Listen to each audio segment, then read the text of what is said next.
Et lorsque je regarde ma vie, et c'est là que je vais m'arrêter, je vois vraiment la trace de beaucoup de femmes. Il y a une même aujourd'hui, j'ai pensé à elle. Et Dieu m'a dit de la bénir même pour ce qu'elle a fait pour moi.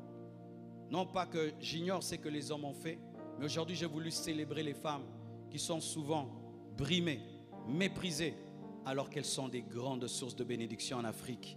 Sans la femme en Afrique, l'Afrique ne serait pas l'Afrique.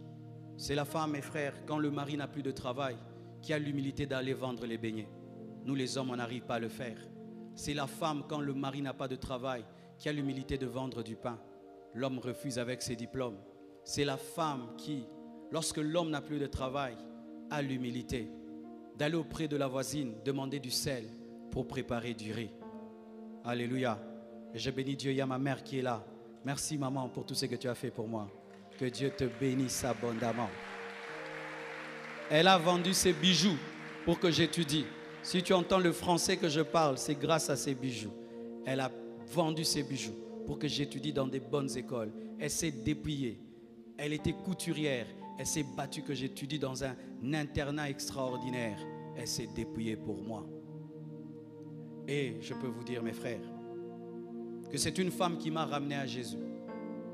J'ai rencontré Jésus par une apparition, mais malgré que je l'ai rencontré, je l'avais rencontré par une apparition, une année après, j'avais abandonné Jésus. Et un jour, je suis allé à l'église, une femme était en train de prêcher. On dit souvent, Marcelo, pourquoi tu cèdes la chair aux femmes? Moi, je suis revenu à Dieu par une femme qui prêchait à la chair.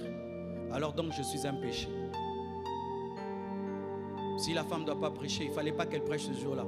Parce qu'elle avait prêché avec une telle onction que je suis revenu à Dieu. C'est une femme qui m'a encouragé en premier dans la famille à répondre à l'appel de Dieu, ma mère. Quand personne ne croyait en mon appel, ma mère m'a dit, je crois que Dieu t'a appelé. Je crois que tu es un serviteur de Dieu. Elle m'a donné de l'argent pour faire une chaire en bois. Elle m'a donné un tapis tout blanc. Elle m'a dit, va servir Dieu. Quand je devais même quitter sa maison, elle m'a donné un matelas. Va. C'est une femme qui m'a recueilli quand je ne savais pas où habiter. J'ai manqué des maisons dans ma vie, mes frères. Où dormir? Mais souvent, des femmes venaient, pasteur, passe même du temps chez moi. 1 mois, 2 mois, elle me nourrit. Elle me donne un matelas, je mets par terre. Et je prie jusqu'à ce que la promesse se réalise. C'est une femme qui m'a donné son salon pour commencer la compassion. À Lombi, on était à 3 dans son salon, on faisait du bruit. Elle pouvait supporter cela.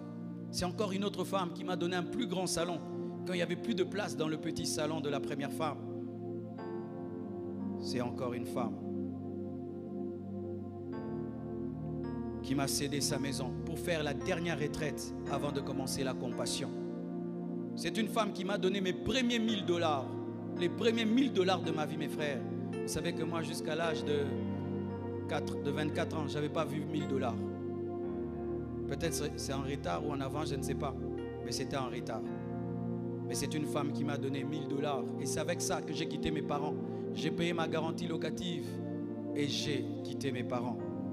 C'est une femme qui m'a payé ma deuxième garantie parce que quand j'ai pris ma première maison, je n'arrivais plus à la payer et j'ai perdu la maison. C'est encore une autre femme qui est venue, qui m'a donné $400 pour avoir une deuxième maison.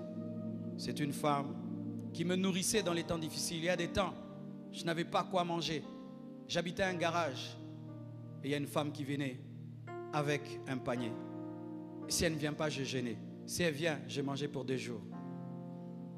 Que Dieu bénisse cette femme.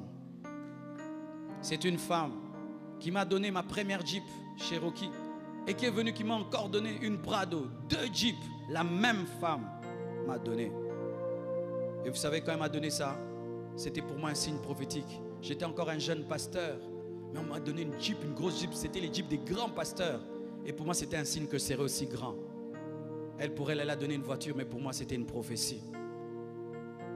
C'est une femme qui gère les finances de ce ministère. Vous savez, pendant 10 ans, c'est un homme qui gérait les finances de ce ministère. Il volait. Je l'ai enlevé, j'ai mis une femme. On a acheté cette parcelle et on a construit. Et on a acheté en face. Et on est en train de construire de l'autre côté une femme.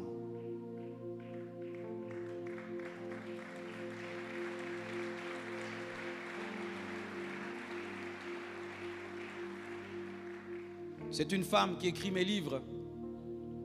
C'est C'est une femme qui veille sur mes études, qui me rappelle, pasteur, tu as fait ton examen. Pasteur, ton travail d'études, est-ce que tu l'as fait? C'est une femme qui a acheté une centaine de chaises rouges que vous voyez sur lesquelles vous êtes assis. C'est une femme qui m'a donné la plus grande contribution pour l'orphelinat. C'est une femme qui a donné l'argent pour acheter la parcelle de la Compassion Bandundu. C'est une femme qui a donné la parcelle de la Compassion Kisangani, qui a parlé à son mari, qui a donné. C'est une femme qui a reçu la Compassion à Lubumbashi. C'est une femme qui nous a amenés à Limete. Une jeune fille, c'est elle qui a trouvé la parcelle à droite. Et toute l'église Compassion est venue. Aujourd'hui, nous sommes devenus une grande église. Que Dieu bénisse la sœur Rituelle. C'est une femme qui nous a donné une parcelle au Gabon. Vous savez, au Gabon, on nous a donné une parcelle avec une église construite à l'intérieur. Une femme. Elle suit les prédications sur Internet. Sa mère est au Gabon. Elle dit à maman, on doit donner cette parcelle-là à l'église Compassion. Comme nous sommes là, nous avons une parcelle au Gabon avec une église avec balcon au Gabon. Une femme. C'est une femme qui a déclenché ma bénédiction financière et sociale. Blanche, comme je vous ai dit.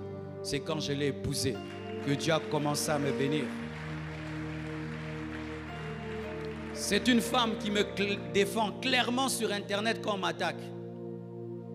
Il y a une sœur là, elle dit, moi-même je suis la fille du pasteur Marcelo, vous avez menti, ça c'est faux, ça c'est faux. Moi je n'ai pas le courage de me chamailler. Elle se chamaille pour moi. C'est une femme. C'est une femme qui vient de m'inviter au Burundi. C'était l'ancienne première dame. Elle m'a invité prêcher dans une église de 5600 places. Et tout le gouvernement était là. Même la nouvelle première dame était là. Ce n'est pas un homme, c'est une femme qui m'a permis d'influencer tout le Burundi. Frères et sœurs, il y a tellement d'autres choses que les femmes ont faites dans ma vie. Et je suis sûr aussi dans ta vie. C'est pourquoi j'aimerais te dire ceci. Si dans ta vie tu négliges la femme, tu négliges la moitié de ta bénédiction. Si dans ta vie tu méprises une femme, tu méprises le plan de Dieu dans ta vie. Aie un homme comme ennemi, pas une femme. Et si tu es une femme, tu te méprises, tu méprises le plan de Dieu. Vous êtes extraordinaire, vous êtes merveilleuse. Et si le monde ne le croit pas, Dieu quand il vous regarde, il vous appelle son instrument pour vaincre le diable et pour atteindre les extrémités de la terre.